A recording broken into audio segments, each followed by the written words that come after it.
Today's tutorial, how to trim cell ranges in Excel using IronXL. How's it going, everyone? Today I'm going to show you how to trim cell ranges in Excel using the IronXL library in C#. I've already installed the IronXL library via the NuGet Package Manager. If you haven't done that, go ahead and do that if you'd like to follow along. Otherwise, let's get right into the program.cs file where the magic happens. I've already pre-written some code for this demonstration, so let's check it out. First, we include the IronXL namespace to make sure we have access to all the library's functionality. Next, we create a new Excel workbook and select its default worksheet. Then we populate some cells with values. I've intentionally added spaces before and after the value in cells A2 and A3 for this demonstration. After that, we obtain a range that represents column A in the worksheet. Now I've set 2 debugging points in the code using console.writeLine.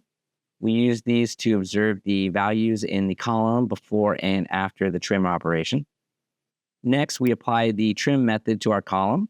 This will remove extra spaces and empty cells from the column. Again, another breakpoint to observe the values after trimming.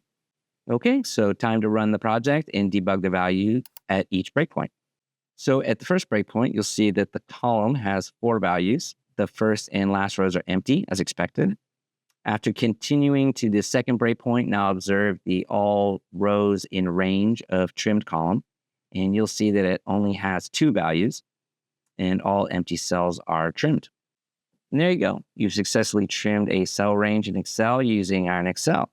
This technique can be immensely helpful in cleaning your data and making it more straightforward and easy to work with.